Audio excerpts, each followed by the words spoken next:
You're listening to an Airwave Media Podcast. Have you ever wondered how inbred the Habsburgs really were? What women in the past used for birth control? Or what Queen Victoria's 9 children got up to? On the History Tea Time podcast, I profile remarkable queens and LGBTQ+ royals, explore royal family trees, and delve into women's medical history and other fascinating topics. Join me every Tuesday for History Tea Time, wherever fine podcasts are enjoyed. Monsters are as old as humanity itself. Monsters embody our fears.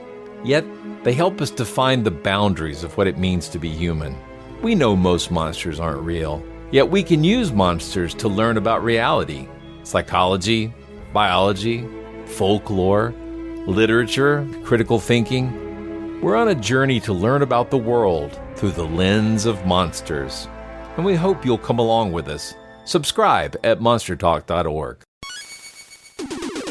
Recorded in Chicago, Illinois, with your hosts, Ken, Matt, Neil, and Jeff. This is Triviality.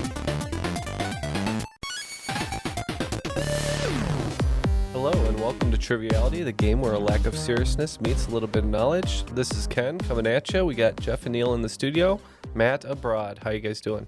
Abroad. Good. I'm still in America. Or two. Oh, Jesus.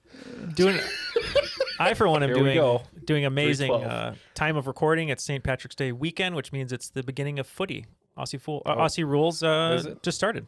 Yeah. If only that was on theme for today. My team's already lost right? by 60. It's not going well over for my Hawthorne Hawks. Well, congrats to my Pies beating the reigning grand final champions. So As always, go Swans. But speaking of that, Ken, it's Yeah. pretty fitting today. Yeah, in the words of Kath and Kim regarding our guests today, I like what I see. Because to begin, we have Andrew Williams. He's in Sydney by way of Perth. He's an Oakland 5 or Aussie 8.5 supporter due to the conversion rate. What do they have, dollary dues, Matt? Yeah, $900 dues for this call right now. And that will be the end of the jokes, we promise, Andrew, and we love having you here. Welcome back. Thanks very much for having me. And no, please feel free to keep the jokes coming, because I have never heard anyone say they're a fan of the Hawthorne Hawks and then go caw afterwards. I asked what team is the most sad sack team, and I decided to root for it. Because I've been a Cubs fan my whole life, so I said, who's the Chicago Cubs of the AFL? And they said Hawthorne. Wow. Yeah, right now they are. They used to be a dynasty that everyone hated, but now they're a very young underdog team. But it's just amusing having many of their fans are caw not inside. So, Andrew, remind everyone what you're up to out in Sydney and anything else you'd like to say. Sure. We work in public relations. That's boring. But in terms of interesting things, I have a TikTok account. You can do my trivia TikToks at Drew's Clues 23. Last time I spoke to you guys, I think about it on the Patreon episode, I had about 300 followers. We're now over 10,000. So just keep at it, and you too can be not particularly viral. And I will speak to Andrew's Drew's Clues, because I see them all the time on my TikTok feed, and I play them quite often. They're really great. So if you have a chance, check them out if you're on TikTok or secretly on TikTok, whatever it may be. Thank you very much. My TikTok only shows me videos of Meghan Trainor for reasons I cannot understand, because she's my least favourite singer. It just knows what you're into. It's just like, you like Meghan Trainor. We know you do, and we're going to keep showing you until you realise it. Well, we're having some great questions coming in from Andrew today, we expect, but we need another person to play the game, and today that will be the Rules Guy Impersonator, or as Neil has typed it out on the computer, the Ruly Guy Impersonator. I thought maybe he changed it to Rules Gal. Stephanie Santoni from Houston, Texas. Welcome to the show. Thanks. Glad to be here, y'all. Yeah, please tell us a little bit about yourself, other than the fact that you couldn't decide which one of us you loved the most while you were getting your character box. Yeah, that's not me. I'm not going to pick favorites. I'm originally from Las Vegas, living in Houston now with my husband and our dog, Oliver. And I oversee psychiatric hospitals for a living, so not a lot of sleep. Well, we are excited to get into today's game. You're going to be teaming up with Matt today. So first of all, I'm having a wonderful Pamplemousse sparkling water here by one of our favorite sparkling water brands that we won't name, but you know which one it is. And Jeff said, or the Canadian version, the Pampered Moose. Mm-hmm. So we're going to be the Pampered Moose, and then immediately Stephanie came up with her team name. She didn't even think about it. What is that, Stephanie? I just pew my pants. I puma pants. I puma pants. So another animal pun. But we're excited to get going today. First, we got to get the rules. Let's have it. The rules of the game are simple. 20 questions split into 2 rounds worth 10 points apiece. At halftime, there'll be a special swing round designed by this week's host. After regulation, players will enter the final round with the points that they've accumulated and will have a chance to wager 0 to 30 points on 5 categorized questions. At the end of the game, someone will be named the cream of the crop. Cream will rise to the top. Oh, yeah. I just realized, do we have an Australian rules read? I don't think we do. You're going to have to fix that. I know. I don't think so. Maybe Andrew I'll do will one for you grace if us you want with his pipes. Yeah. That'd be great. I'm happy to do you an Australian rules read. We'd much rather have you than Ken's dear friend Brian Johnson. So. Wait, the rules of the game are simple. That'd be hard to listen to. You got to get that one, though. Let's see if he's available on Cameo. Anywho, it's going to be me and Neil versus Matt and Stephanie. Shall we dig in? Let's do it. I'm excited. Okay, so because I don't do anything simply, this quiz will be a little bit different. It'll still be as the rules read explained, but each question is going to have 2 answers, not one. So there will be 2 answers for each question, and those answers will rhyme with each other. So you need to get both right to get the points. There's no half points for getting one. You always need to get both. So there will be 2 clues, sort of Jeopardy-style clues. Not in the form of a question. You don't need to answer in the form of a question, anything. But yeah, there'll be 2 answers, and you need to get both answers correct in order to get the points. But obviously, to help you, they're going to rhyme. So here is question number 1. The city of Sydney, the beautiful, if humid city of Sydney, where I am, is located in this Australian state, and the Miller, the Squire, and the Summoner all have one of 24 stories in this 14th century work of literature. All right, we are locked in. I got the literature one. Neil got the Australian state, and that says all you need to know about me and Neil. So perfect teamwork. We could start naming states, I suppose. Starting with New South Wales. I think that might be where it is. It's in the south, Sydney, and then it's on the east coast, I believe. I think he said that at the beginning. New South Wales, and then what would that rhyme with? Canterbury Tales? Then yeah, New South Wales and the Canterbury Tales. That sounds right. We had Canterbury Tales and New South Wales. 4 points both teams. Very well done. All right. The answer is New South Wales and the Canterbury Tales. So the ultimate teamwork. Yeah, it's why I like this particular format, because you can sometimes one of you will have one half and the other will have as worked out exactly there. All right, question number 2. This movie musical contains the songs "Come Alive" and "Tightrope." And this serif typeface was conceived by Stanley Thompson in 1932. So you said not a big musical person. I believe these are from The Greatest Showman, which would rhyme with everyone's favorite font. Times New Roman. Times New Roman. Yeah. Comic Sans. Serif typefaces, Ken. Yes. So Times New Roman and The Greatest Showman. Well, we also had Times New Roman and The Greatest Showman.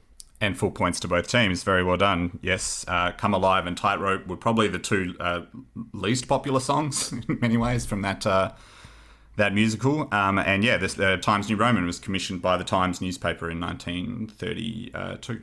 So, question number 3. This was the subtitle to the film Sister Act 2, And this was the children's book gifted to Kathy by Chandler on behalf of Joey in Friends. Why did I think that it was initially Dead and Loving It? I don't think that was Sister Act. All right, we're locked in with both answers. How much Sister Act were you watching in the 90s and 2000s? Well, I mean, Lauryn Hill was in Sister Act too, so that was big. I did not know that. But I can't. What? I didn't know that. I haven't seen it. Part. I do know. She solos. I do know that it is Back in the Habit. I didn't know she got her It education is in the convent. Back in the Habit. That's right. And then I think we're looking for a children's book. I assume Something Rabbit. there's not much else. So it's like Here Comes Peter Rabbit or something like that. Mm-hmm. Okay, we can lock in with Here Comes Peter Rabbit and Back in the Habit. No, I think you're confusing Peter Rabbit with Peter Cottontail. Peter Cottontail. There's too Totally many Peter different Rabbits. Too No, many. no, we'll say Peter Rabbit and Back in the Habit. Unfortunately, no points to either team there. You got the wrong rabbit. It's Back in the Habit, and the Velveteen Rabbit is the book. Oh, that's right. Velveteen. That's given to Kathy because it was her favourite children's book in season 4 of Friends, as everyone remembers as well as I do. Is that a rabbit made of cheese? That is the Velveeta rabbit. Oh, I see. Okay. You're thinking of Camembert Rabbit. Okay, question number 4. This is Wolfgang Mozart's middle name. And this is a major song in Planet of the Apes the Musical from a classic episode of The Simpsons. Love it. We're in. It should also be, sorry, Matt, I just wanted to note that I have never seen an episode of The Simpsons. I know nothing about it. So the fact that I was able to get a Simpsons question in is remarkable. Do you know this offhand? Is it Amadeus? Amadeus is the middle name, and sung to the tune of Amadeus by Falco, I believe it is. It is Dr. Falco. Seuss. Dr. Zayas, Dr. Zayas. that is what it is. Yeah, we said Amadeus and Dr. Zayas. Oh. That is correct. Dr. Zayas. I went back and watched that clip, and I was like, oh, this Simpsons show is good. Full points to both teams. It was the breakdancing monkey that sold it for you. Yeah. I should If you get watch into one this. episode, you should watch the Australia episode. Though. It just had recently gotten there, so. Yeah, just made live. it. Just got shipped. That caused a massive stink in Australia, that episode. Australians were... Did it? Yeah, They did deep. not like the booting. Too funny? The booting Oh. was not appreciated by the Australians. Yeah. And the whole time I didn't understand what was going on. It's just, people seemed upset about a cartoon. That's all I knew. Well done. Full points to both teams. Question number 5. I'm very sorry, Stephanie. This musical by the late and incredibly great Stephen Sondheim features the songs Joanna and Not While I'm Around. And this is a famous goal scored in the quarterfinals of the 1986 FIFA World Cup by Diego Maradona, which he said was scored a little with the head of Maradona and a little with what? This one somehow ended up in my wheelhouse. Oh, great. I feel you, Matt. I believe Andy Bernard sings this in the Office rendition of Sweeney Todd, I believe is the musical. And then the goal is the hand of God because he got away with a handball. We said Sweeney Todd and Hand of God. Very well done, both teams. Going along very nicely. Turns out if you make me rhyme something, I can come up with the answer to a sports question. Both teams are doing really well, and they are hitting their marks. Both teams with 40 points to start this game. So, well done. Good start.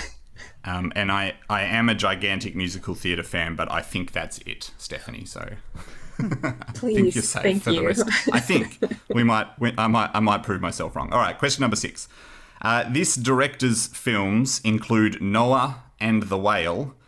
Different films, not the band. And this composer exchanged over 1,200 letters with Nadezhda von Meck between 1877 and 1890, but only met her once by accident. I think we're good, right? I think so. Darren Aronofsky, right? Does that sound right? It came up. It was all over But not Noah. I don't know what Noah is. Noah's Isn't Ark? that Was the that the flop? one with... Yeah, that's the I don't flop think with that- Russell Crowe. No, it's Steve Carell. Maybe not. Maybe I'm thinking of a different movie. That's Heaven It's like Almighty. Bruce I'll Almighty or let you something. know that Noah was extremely out of character. Okay. First side film director. And then we're looking for an 18th century composer. My only thinking You're a with 19th century composer. 19th century. So my only thinking with Aronofsky is it does rhyme with Tchaikovsky or Tchaikovsky. I don't know. I'm really bad at saying things. As we learned on episode whatever, your Russian isn't it. As we learned on every episode I've ever recorded. I'm not good at saying things. That was my thinking there. Did you have anything different? No. I don't have anything else, so you can roll with this one. Yep. Aronofsky and Tchaikovsky. All right. Interesting pronunciations, but hey, if I you think say we're it gonna enough give times, it sounds weird. For Aronofsky and Tchaikovsky. It is Aronofsky and Tchaikovsky. Yes, that's right. Yes, Noah was for Darren Aronofsky was a surprisingly kind of straight down the line kind of religious film. So it definitely was out of character for him. But yeah, so he made Noah and the Whale, and Tchaikovsky was supported by Von Meck for. Artistically supported by her for years, but she said she never wanted to meet him because she feared that he would never live up to her expectations. So that's why they never met. Then after Noah, he's like, you know what? I'm going to make a movie called Mother. It's going to be the craziest you've ever seen. Question number 7. This actor is the only person to be nominated for an Emmy for his role as the same character on 3 different shows. And this performer's real name is Stanley Kirk Burrell. Just a guess, because it's rhyming. Kelsey Grammer and MC Hammer. Kelsey Grammer and MC Hammer. I think that makes sense because it would be Frasier on Cheers, Frasier, and then I think on maybe The Simpsons or something else when he played that character. And then MC Hammer. It rhymes. It's MC Hammer. And it's Hammer time. Yeah, I love it. We're going to lock in Kelsey Grammer and MC Hammer. Yeah, we said the same thing. We said MC Hammer, and you're looking for Wings is the other one he won the I always want to say Jag, but it is Wings. And Kelsey Grammer. Kelsey Grammer I don't know on if Jag was ever nominated for any of these. On Jag. We need to You're send out this. of line. we need to send this culprit to the psychiatrist. Off you go, Dr. Fraser Crane. What kind of military base doesn't have any sherry? That is correct. It is Kelsey Grammer and MC Hammer. And yes, Wings, Frasier, and Cheers, spot on the money. MC Hammer is Stanley Kirk Burrell. Question number 8. This song features the lyric gunpowder, gelatine, dynamite with a laser beam. And this is the 3rd most popular city in Scotland. Well, we are locked in on this one. Feeling pretty good. So what do you guys have? Ooh. Before this question, could you name a 3rd Scottish city? I can't. If I asked. could barely name 2. But giving me the rhyme certainly helps. I would say maybe Aberdeen is the 3rd city. Okay. Well, that's good because it rhymes with Killer Queen, which I believe is the name of the song. Yeah. So Aberdeen and Killer Queen. Killer Queen, Aberdeen. Very well done. It is Killer Queen and Aberdeen. Nice job, both teams. Okay, question number 9. The first compilation album by this band was released in 2007 and called Exile on Mainstream. And in the board game Catan, this card allows you to take any 2 resources from the bank. Sadly, we're going to have to tap out on this one. We thought about it for a minute, and I've just forgotten too much about Catan to force this rhyme. So passing it to you guys. Yeah. How many settlements have you made in Catan? 0. Okay, good. We're on the same foot there. Now, if I'm correct, I think that the band is one that is quickly replacing a recreational culinary band as the most referenced band in Triviality. I think it's Matchbox 20, and because this band keeps coming up like 4 episodes in a row. But I think it is Matchbox 20, but I don't know what rhymes with 20 that would be in this game. Go and take plenty. or I know. I was thinking of maybe how he would pronounce 20, trying to get it there. yeah. Properly is how. Matchbox well, that's 20, doubtful. influx of money.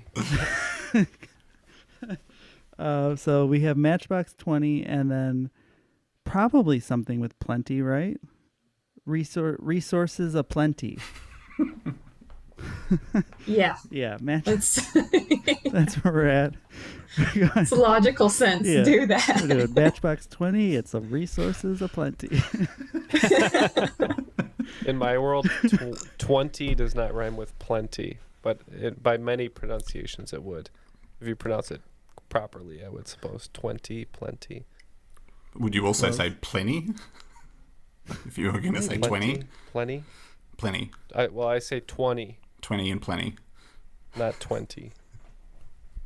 So what's the answer? We have no idea. The answer is Matchbox 20 and Year of Plenty. You are very, very close. Never would have gotten there. Yeah.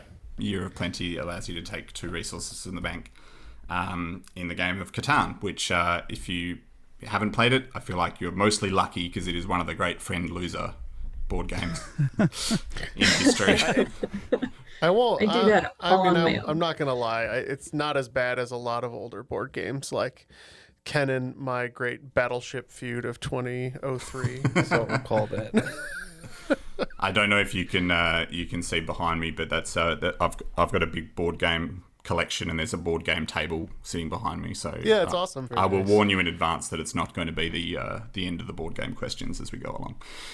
All right. This is the final question of round 1, and I think it's the hardest question in the quiz. So if you get this, I'll be super impressed, and you'll have 10 bonus points in my heart, but not in real life. This 2006 war drama film, directed by Ken Loach, is set during the Irish War of Independence and follows 2 brothers. And this man was the 6th Secretary General of the United Nations between 1992 and 1996. I think I know the movie, but I don't think it's going to help us get the... What's the movie? I think it's The Wind That Shakes the The Wind That Shakes the Barley? The Wind That something Barley. All right, we're going to go with The Wind That Shakes the Barley and Chris Farley.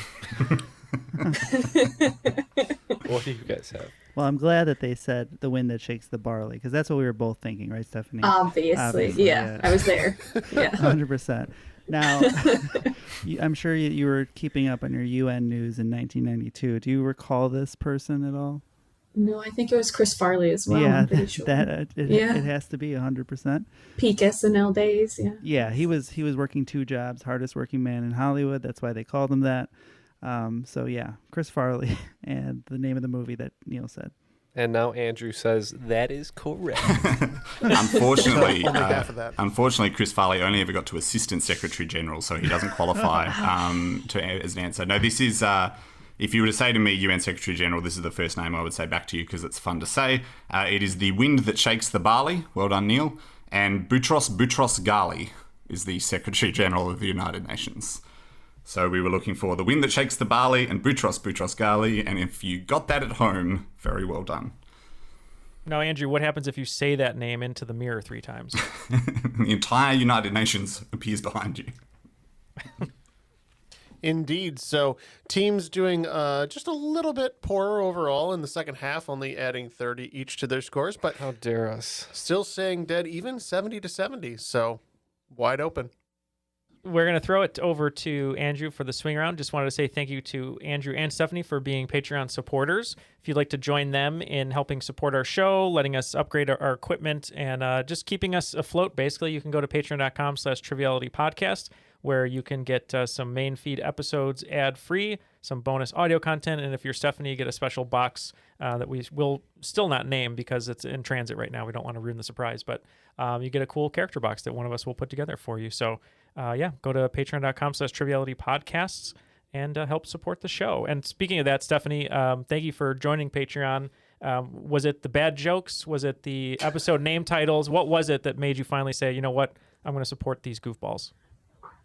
Short time listener. I think I started in November, maybe. And then I think and I think I'm already on the 200s, somewhere around there. Thank But you yeah, so it was, much. yeah, it was just after a month, I was like, okay, I just need to support these guys because I'm listening to it for hours a day in the car traveling. So it was worth it. We certainly appreciate that. Yeah, that's and very, more, very generous. more content on Patreon too. So Yeah, and we just hope that Oliver also listens to the show. He absolutely does. And he cringes just like I do. So Yeah, Oliver is the dog. Well, thank you, Stephanie. And as we know, Andrew, we pay you a check in order to support us. So thank you for doing that. Yeah, the immense clout that I have has helped you no end, I'm sure. Oh, no, it's always helpful. But speaking of you and helping us, what is the swing round today? The swing round is a game that I have run with my friends a few times. It's a little bit tense. It's called Tick, Tick, Boom. So what's going to happen is you're going to play this in rounds. So there's going to be 3 questions for each team. I'm going to give you 6 categories, and then you get to pick a category. You're even. So let's say Matt and Stephanie, you can pick a category first. And then what will happen is I will give you a category and 6 answers that are within that category. 4 of them will be right. 2 of them will be wrong. You need to pick as many correct ones as possible without selecting any of the incorrect ones. So it's sort of like trivia minesweeper or bomb disposal, or trivia hurt locker. That should be a popular format. So I'm going to give you 6 answers. If you pick 1 correct, you'll get 1 point. If you pick 2 correct, you'll get another 2 points for 3. 3 correct, 3 points. 4 correct, 4 points. So there are 10 points on offer in each question. However, if at any point you stop, you are welcome to stop at any time if you're not confident about the future answers, or you select an incorrect answer, then the other team will get 2 points for every correct answer you left on the board. You get to bank your points. So if you get to 3 and you stop, you'll get 6 points. But if you get to 3 and then you select 1 more and you get 1 wrong, you lose all those points. So you've got to be very careful about when to keep going and when to stop. Does that all make sense? Okay. Yep. Yeah. Okay. Yeah, to be clear, basically, you could be asking who are the hosts of Triviality, Ken, Matt, Neil, and Bartholomew. We just don't want to choose Bartholomew. That's fair because nobody likes him. Okay, so I'll give you 6 answers, and then you can discuss which ones you do. The 6 categories you have on offer here are history, geography, sport, TV and film, music, and board games. let's go with geography. Okay. Geography, your category is capital cities of Australian states and territories. Why'd you do that? I'm so sorry. I'm so sorry. Terrible choice, Matt. Why'd you let me pick? Your answers are Hobart, Darwin, Canberra, Adelaide, Fremantle, Auckland. So we'll say Adelaide. That is correct. For 1 Fremantle. point. Is incorrect, I'm afraid. Oh, You've no. blown yourself up for 0 points, and 6 points go to the other team. So Fremantle is not a capital city of any Australian state or territory. It's in Western Australia, but it is the second most populous city in Western Australia. The other ones are Canberra, which is... Oh, does the other team want to... I think you pretty much had them, but Canberra is definitely one, as you said, and Darwin is definitely one, as you said, and the other one is Hobart. I know Hobart is one, and I think Auckland is the incorrect one. Yeah, so the 2 incorrect ones are Fremantle and Auckland, WA and New Zealand respectively, and then Hobart is the capital of Tasmania, Darwin is the capital of the Northern Territory, Canberra is the capital of both the Australian Capital Territory and Australia in general, because we couldn't decide whether it should be Sydney or Melbourne, so we just split the difference, put it in Canberra, and Adelaide is the capital of South Australia. So unfortunately, no points there. AFL steered you in the incorrect direction. I apologise. So 6 points to the other team, and now you get to pick a category. TV film? That's what I thought. Okay, TV and film. I am looking for movies for which Jim Carrey was nominated for a Best Actor Golden Globe. So 4 of these are movies for which he was nominated for a Golden Globe for Best Actor, and 2 are not. Your answers are The Truman Show, The Majestic, How the Grinch Stole Christmas, Man on the Moon, Eternal Sunshine of the Spotless Mind, Mr. Popper's Penguins. All right, so we're going to start out with Man on the Moon. Tick. I forgot to do my catchphrase last time. Yep, tick. All right. Neil is confident that Truman Show is one of them. Tick for 3 points. You want to say Eternal or you want to stop? Up to you. I'm We'll fine with say, the way. we'll say Eternal. Tick. That's 6 points. And I think we'll stop there. You're banking 6? I think it's the Grunge, but we'll stop there, though. You're banking 6? Okay. Yes. 6 points for you and 2 points for the other team because you did leave one answer on the board. The other one he got a nomination for was How the Grinch Stole Christmas. I guess then we'll go sports or sporting or whatever it was. He just called it singular sport. Sport. Yes, probably. Yeah. Sport. Yeah. Let's have Again, I got a bone to pick. You say maths because there's multiple, but then you say sport. Like there's only one. No, hang on. I said sport. I don't say sport. I often do say sports. Just happen to have said sport in this instance. Let's have a sport. One sport, please. The word has lost all meaning. Sorry. Any of the last 4 men to win a tennis major who aren't Djokovic, Murray, Federer, or Nadal going back to 2015. So 4 of these are the last 4 people who aren't any of the big 4 to win a tennis major since 2015, and 2 of them are not. We have Carlos Alcaraz, Daniil Medvedev, Stefanos Tsitsipas, Alexander Zverev, Dominic Thiem, and Stan Wawrinka. So you seemed more confident in at least one of those. Which one were you pretty confident in? Alcaraz. So we're going to say Alcaraz is our first one. That is correct. Tick. And then Velveeta? No. I think that's a Coldplay song. Wawrinka. Yeah, Wawrinka is our second one. That is correct. To bring you to 3. And Tick. And then Medvedev. Medvedev. Tick. Tick to bring you to 6. And I'm not even going to be able to pronounce another name. Or were you thinking of one more?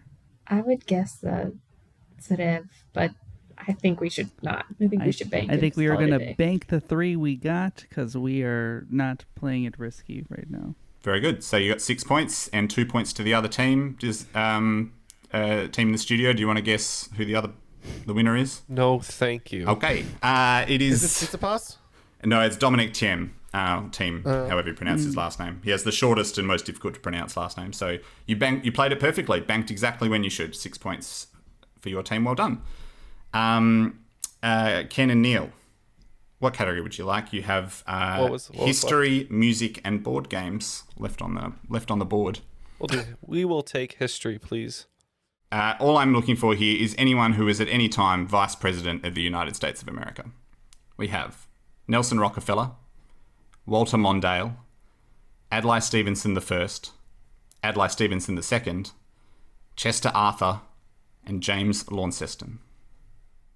All right, we're going to start with Chester A. Arthur. Shirley took over after Garfield's assassination. Tick for 1 point. We're going to say Walter Mondale, famously failed presidential run. And he was also vice president, so tick 3 points. Is he the one on the tank? Mm-hmm. Yeah. Okay. No, wasn't that Dukakis? Dukakis. Oh, sorry. Dukakis, yeah.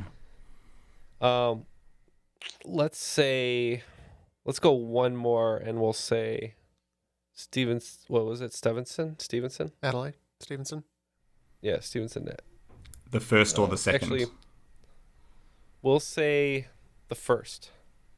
Tick.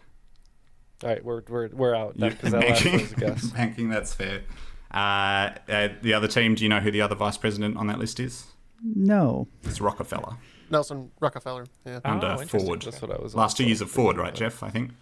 I believe that is correct. Yeah. The other 2 were Adlai Stevenson II was a presidential candidate, never vice president. He lost to Eisenhower twice on the trot. And James Launceston is a made-up person because I saw that there was someone called Garrett Hobart. Hobart is a city in Tasmania. Launceston is also a city in Tasmania. So I just made that person up. So the most tension of the entire game now will come on this decision for Matt and Stephanie between music and board games. Which one are you going with? Which Neil said he feared the board game category. I'm not so sure about Fear the board game. So I think we can go music. For music, your category is any song that won Grammy Song of the Year. Your 6 options are This Is America by Childish Gambino, Stay With Me by Sam Smith, You're Beautiful by James Blunt, Daughters by John Mayer, Dance With My Father by Luther Vandross, or Play That Song by Train. All right. We did Dance With My Father, the first one. Tick for 1 point. We did Stay With Me. Tick for 3 points. And The Horrific Man, John Mayer, for Daughters. Tick and tick for 6 points. Yeah. And then we are going to... Do you want to guess with that one or you want to bank? Let's bank. And the other 2, it was This Is America by Childish Gambino. By far, I would say the best song on that list by some margin. And one in 2019, Bad Guy, one in 2020. The other red herring was You're Beautiful by James Blunt. And so now, the moment you've all been waiting for, board games. All right, let's have it. I'm looking for anything that is in the website Board Game Geek, which is sort of the Bible for all things board games and board game ratings in particular. They have a Board Game Geek Top 100, which ranks the most popular board games and highly rated board games of all time. I'm looking for any of these board games that are in the top 10 of that list. Brass Birmingham, Gloomhaven, Monopoly, Terraforming Mars, Nemesis, Twilight Imperium, 4th edition. Let's say Gloomhaven. That was my first guess because we saw that one of our other past hosts had Gloomhaven and was talking about it and it seemed pretty popular. Tick. It's my favorite game of all time. It's unbelievable. Let's say Terraforming Mars due to the relation. Tick for 3 points. So let's take the 50-50 guess. Let's do the vampire one. Sparkly Vampires Twilight. Okay. Tick for 6 points. Well done. Good gamble. Should we keep going? I'm feeling good. Let's roll the dice. Let's do it. Boom. Boom. So 2 points. I don't have any money to gamble right now, so I gotta get my jolly somehow. So you get nothing, right? You get nothing there, and the other team gets 2 points, unfortunately. Icarus. And the other one, so Nemesis is on the list, but it's much further down. It's sort of in the 50s. And Monopoly would be seen nowhere near a Board Game Geek list because it's, just, as Jeff said, demonstrably terrible. So it was Brass Birmingham? Brass Birmingham, or Brass Birmingham as I would normally say it, but got confused by your accent. Brass Birmingham was the other one on the list, which I think actually there's a big thing in the board game community because they're crossing over each other and there's like a battle for top spot. It's like my favorite Beastie Boys song, Brass Monkey. Exactly. Yeah, Monopoly is so bad that my parents almost asked to be emancipated from me. Just for owning it. Just for playing with them. Jeff, I hope you kept the scores there because I did not. I did indeed, yep. All right, so there is a little bit of separation coming out of the swing round, but it is not much but 4 points. So Puma Pants added... I almost forgot. Yeah. So Puma Pants added 18 points to their score to bring it up to 88. And the Pampered Moose added 22, so they're at 92. Very close game. And with that, we're going to take a quick break for station identification. That's a joke, but we'll be right back. If you enjoy bizarre true stories, then the Useless Information Podcast is the podcast for you. For example, did you know that author Robert Louis Stevenson gave his birthday away? Or that there was a football team that played for 6 years before someone realized that the school never ever existed? Or that a dog in upstate New York was once placed on trial for murder? Well, to hear these and hundreds of additional fascinating true stories from the Flipside history, be sure to check out the Useless Information Podcast. That's the Useless Information Podcast, podcasting worldwide since 2008 and available on Apple Podcasts, Spotify, or wherever you're listening right now. Be sure to check it out.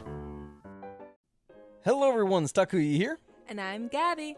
and we are the hosts of History of Everything, a podcast which you can probably guess by the name is, well, I mean, it's about everything. Do you want to know why people thought potatoes were evil and would give you syphilis? Are you curious about all the stories of the terrible and stupid ways that people have kicked the bucket over the years? Do you want to hear tales about all of the different badasses of history and the lives that they had brought to life? Well, if so, then look no further. History of Everything is just the right podcast for you. It's available on Spotify, Pandora, and anywhere else that you get your podcast from. Join us for some fun and just see how weird and wacky history can be. And we are back with the second round. So jump right in when you're ready, Andrew. Okay, so we're back into our rhyming work now. This is your first question of the second round, question number 11. After leaving Top Gear, Jeremy Clarkson, Richard Hammond, and James May went on to host this show for Amazon Prime, for which they were paid an enormous amount of money. And this person won season 9 of RuPaul's Drag Race. I didn't care about Top Gear, but I do watch. I have NBA League Pass, so I have to scroll through Amazon Prime quite a bit. And this show did come up. It's called The Grand Tour. So we're looking for something that rhymes with tour or however people pronounce it. But so thinking about drag names that would rhyme with that, you got Ma Newer, maybe. Probably not. Probably not. I'm claiming Ma Newer as my new drag name. Excellent. You know who loves Ma Newer? Marissa Tomei. Oh. You got Ma and you got Newer. Couture. Couture. Yeah, Miss Couture. Yeah. You want to go with that? Yep. Okay. So we're going to lock in with the Grand Tour and Miss Couture. Yep, I wrote down the World Tour for some reason, and Ken thankfully corrected me and put the Grand Tour, and it made me think of the Drag Race winner, Sasha Velour. That's what we locked in with. Velour! That is correct. It is the Grand Tour and Sasha Velour. Although Matt's answer did make me think of the UFC fighter Randy Couture. And if he had won season 9 of RuPaul's Drag Race, it would have been an upset, to say the least. But yes, the Grand Tour and Sasha Velour. That is exactly right. Well done. Question number. They haven't done a celebrity drag race yet, have they? They should, though. Also an easy way to find out which celebrities are bigots, right? Whoever doesn't want to do it. Who doesn't want to do it? Just because you don't want to do it. Just because you don't want to bigot. Whole lot of mysterious schedule clashes.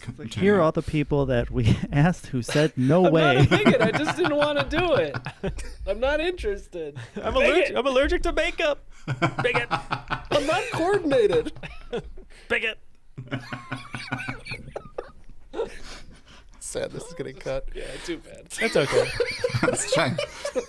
Because which celebrity is a bigot is also a very good idea for a reality show. I would like to call it Can You Bigot? Are you more bigoted than 5th grade? Bigot? Behind this door, we have Roman Polanski. Mel Gibson. Mel Gibson, yeah.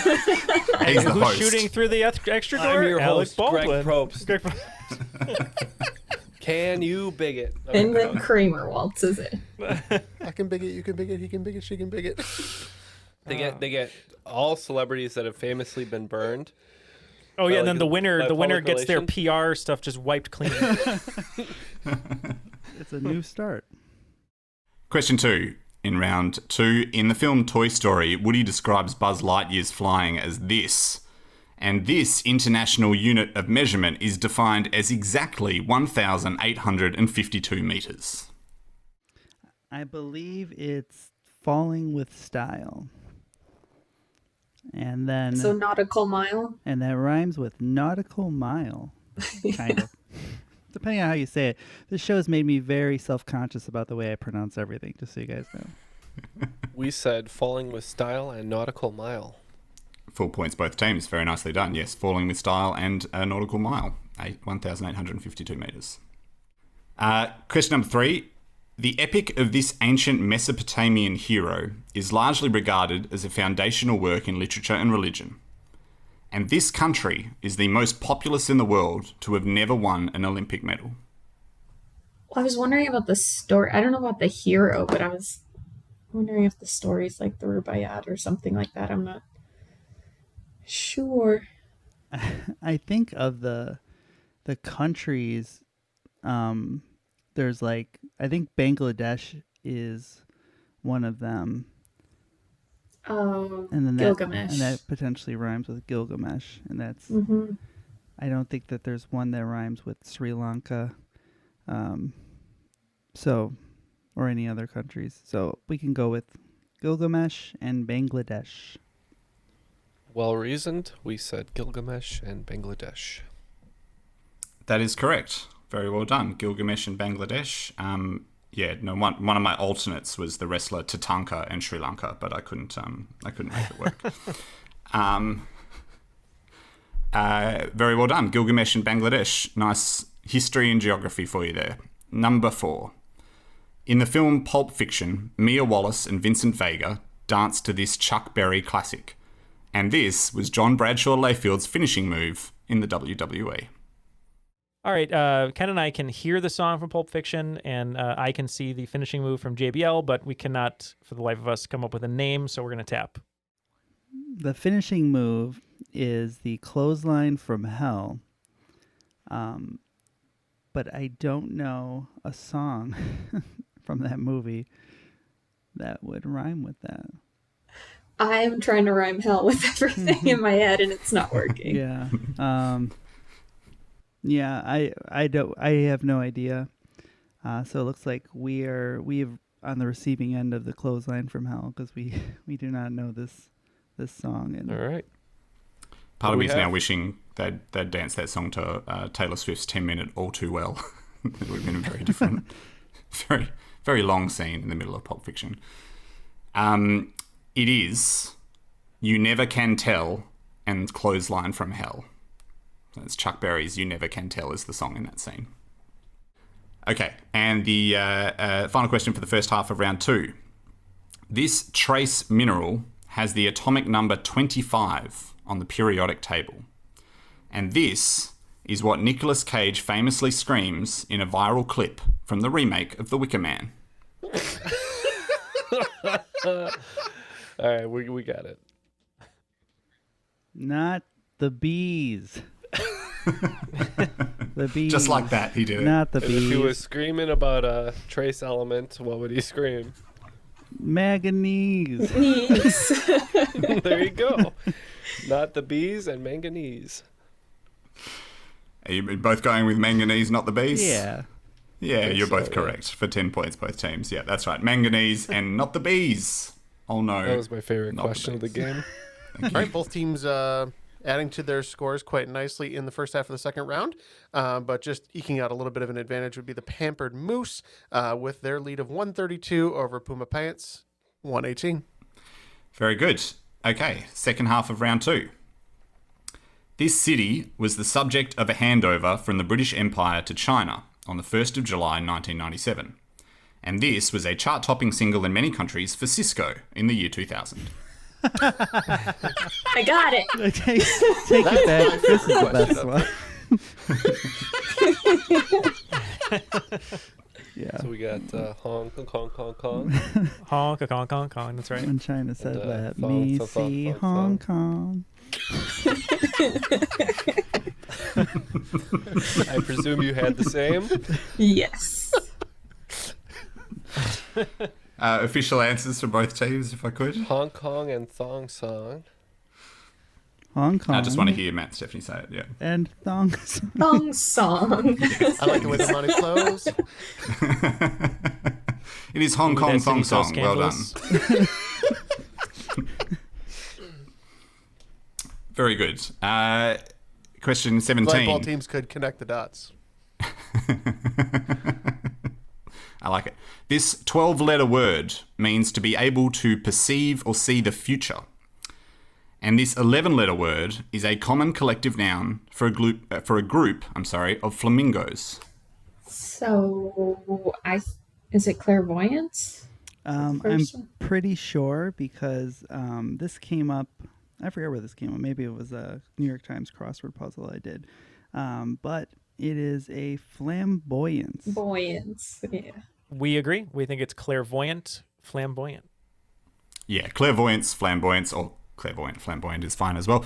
A flamboyance of flamingos, my favourite collective noun. I did have a vague memory in my head that there was a character in something called clairvoyance. And so I went back and looked up who it was, and apparently I can't imagine I ever heard of this. Clairvoyance is a character that appears in the Sonic the Hedgehog comic series. And I read her wiki, and it says she was an anthropomorphic howler monkey and was the psychic op of the Diamond Cutters. She was betrayed by their infiltrator Mimic and killed by shadow androids. And I was like, good lord, what is going on in the Sonic the Hedgehog? It's very dark. Comic series. It's much more violent. Maybe. I don't know. I like there's murder in Sonic, though. It's crazy. don't remember that much murder. Another Jim Carrey classic. Question number 18. This English electronica band released the songs If You Leave and Enola Gay. Mm-hmm. And this satirical Tom Lehrer song features the lyric, when they see us coming, the birdies all try and hide, but they still go for peanuts when coated with cyanide. Well, so If You Leave is from The Breakfast Club. It's in a bunch. No, which one is it from? Close. Neil was so fast on that. Pretty in Pink, maybe. I don't know. There you go. Yeah. You got it. Well, okay. Neil was waiting in the tall grass for you there, Matt. Pretty in Pink. You're right. I have no idea the band. It's in the era where everyone sounded like The Cure, but it's not The Cure. So it seems like we don't really have an answer. So, we're just gonna have to unfortunately tap out. All right, Neil came up with orchestral moves in the dark. Orchestral maneuvers in the dark. That's and you're telling me, Matt, you've never kissed a picture of Andrew McCarthy to this song, just like in Pretty in Pink? Not recently. Okay.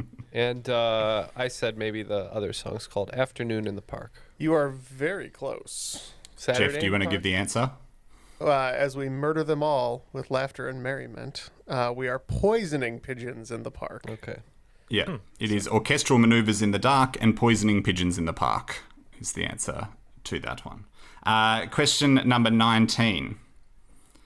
This was the subtitle to the second in PlayStation's Horizon series of video games. And this 1996 novel was described by critics as a profound study of the postmodern condition and bloated, boring, and gratuitous. We think we're hot on the tail of something here, but we can't put it together, so we're going to have to tap.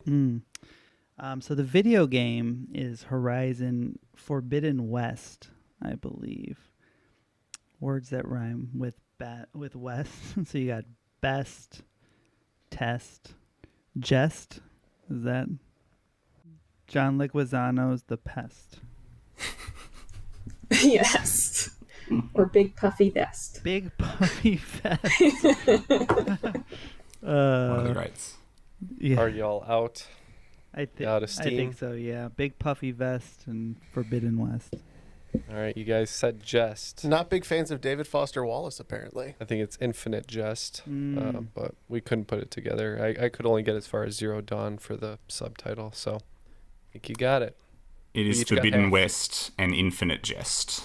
You were so close, Matt. You said jest, and you just moved on.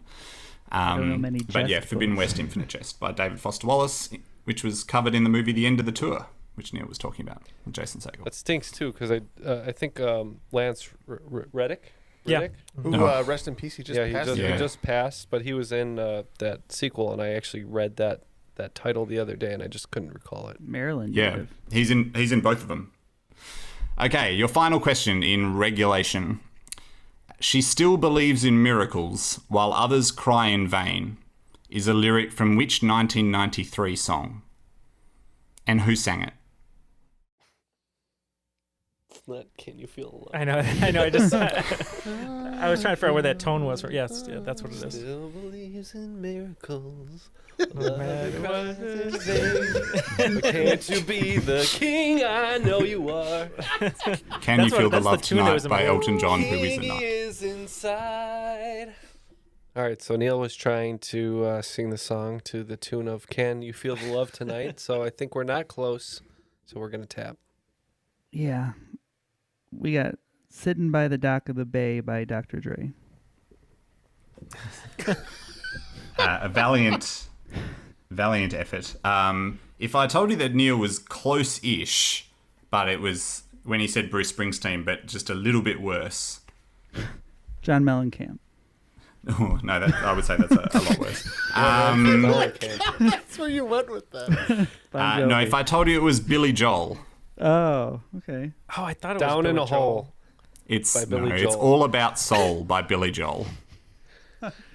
All About Soul by Billy Joel. Like the Alice in Chains song, Down in a Hole. I'm Billy Joel. Still stuck in his hole. I think his car definitely went down in a hole one time. Okay, and that's the end of regulation. Driver, William Joel. Grunge Billy Joel. All right, going into the final, teams are going to have quite a bit of points to wager. Puma Pants has 138 points, but just slightly ahead of them with a lead of 14 is the Pampered Moose at 152. Very good. Okay. Here are your final round categories.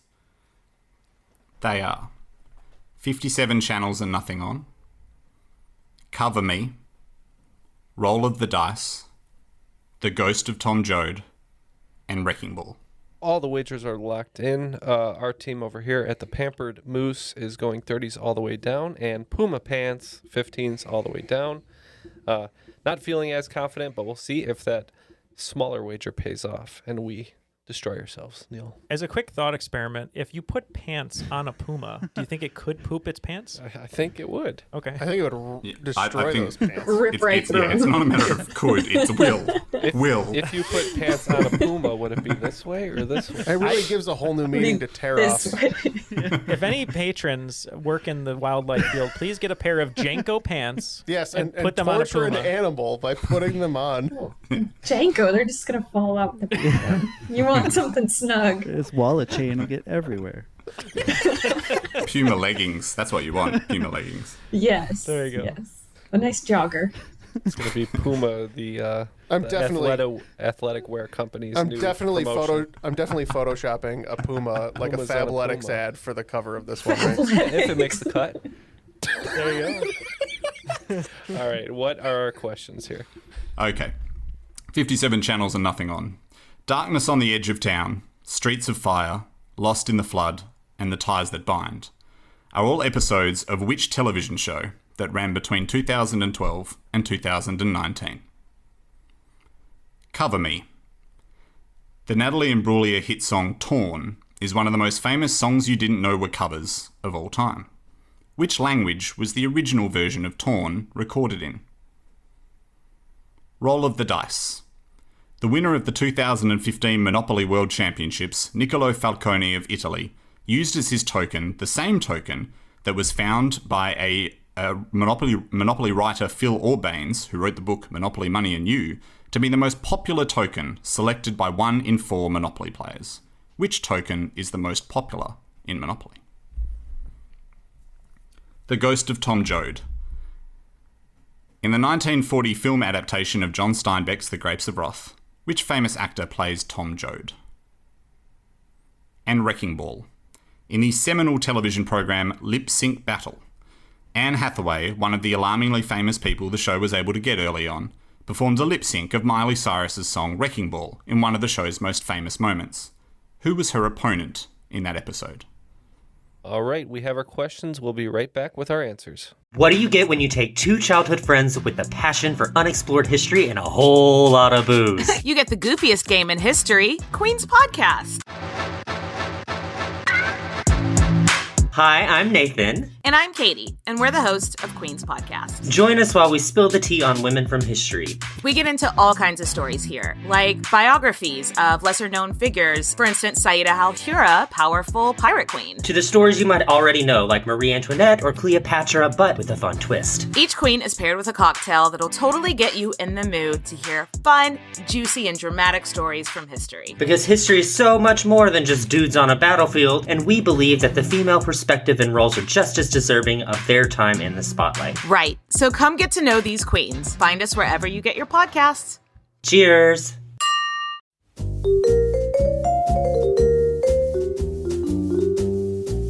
Have you ever wondered what really happened to Amelia Earhart or the lost colony of Roanoke? Do you ever find yourself scouring the internet for vicious Victorians and their murders by gaslight?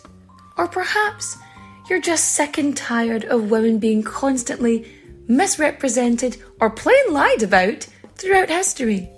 If so, join me, Katie Charlwood, history harlot and reader of books, on Who Did What Now, the history podcast that's not your history class.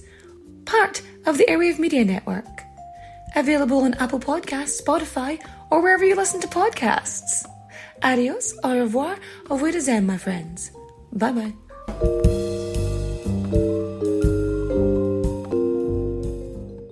I'll be seeing you.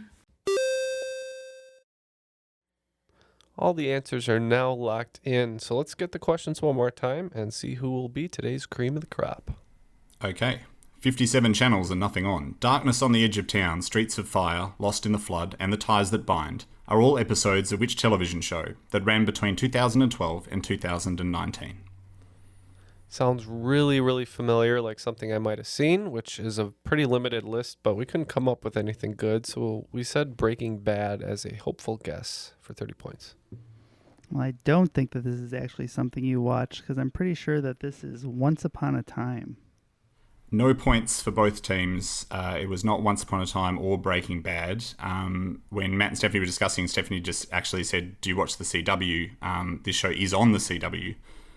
This was the show Arrow, the Green Arrow TV show. So the penultimate episode of every season of Arrow, apart from one, would have a Bruce Springsteen song as its title, which obviously for those that haven't picked up on it already, they're all Bruce Springsteen songs, and all the category names are also all Bruce Springsteen songs. Question number 2 is Cover Me.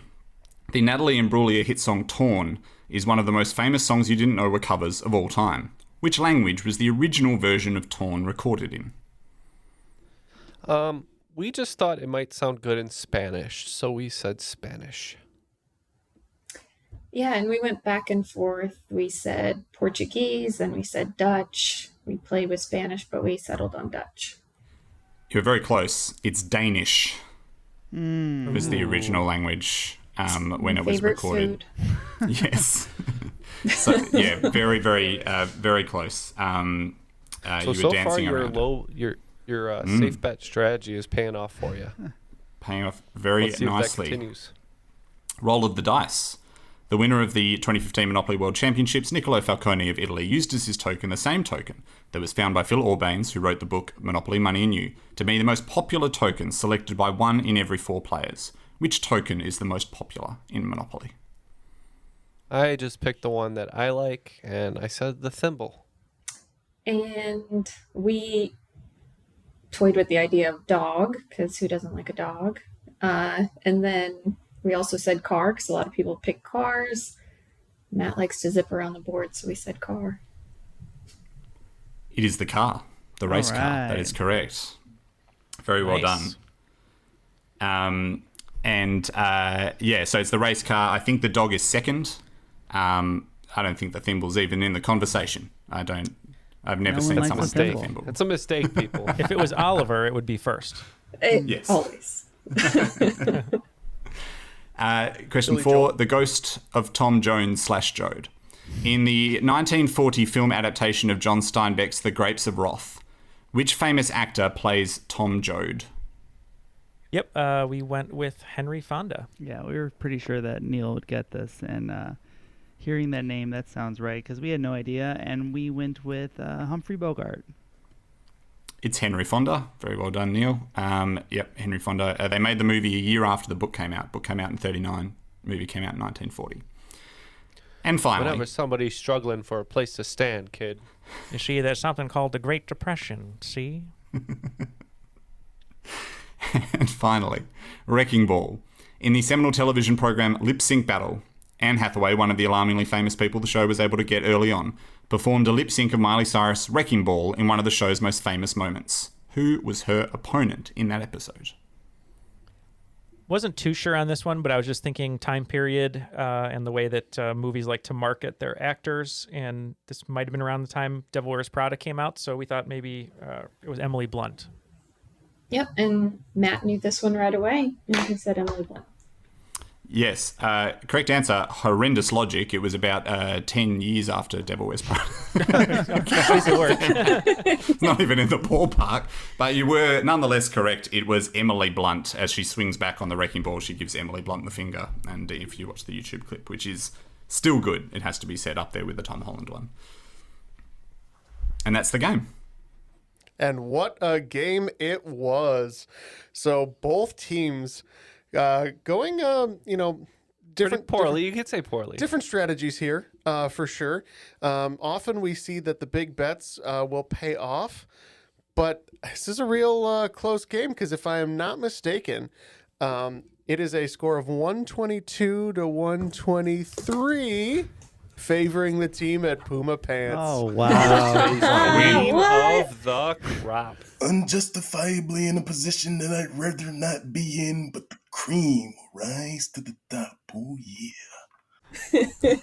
That is the closest game, probably since one of our first 15, because I think we had a tie very early on, but that's crazy. It was so close, Puma Pants, that, I need to go shower because I Puma Pants. Bowels were released. Well done, you guys. Wow. Overcoming us in the end. I was like, wait a second. That was like, this can't be. But it is. So very well done to you. Sorry, better luck next time, Pampered Moose. Fortunately, you guys get a lot of chances to be wrong, so yeah. We'll see you next week. We capitalized on all of them. But Stephanie, thank you for joining us. Any parting words from you? We appreciate you being on the show. No, just thank you guys for having me on. It was awesome. I know hopefully I'll be on in sometime in the future. Yeah, absolutely. We'd love to have you back.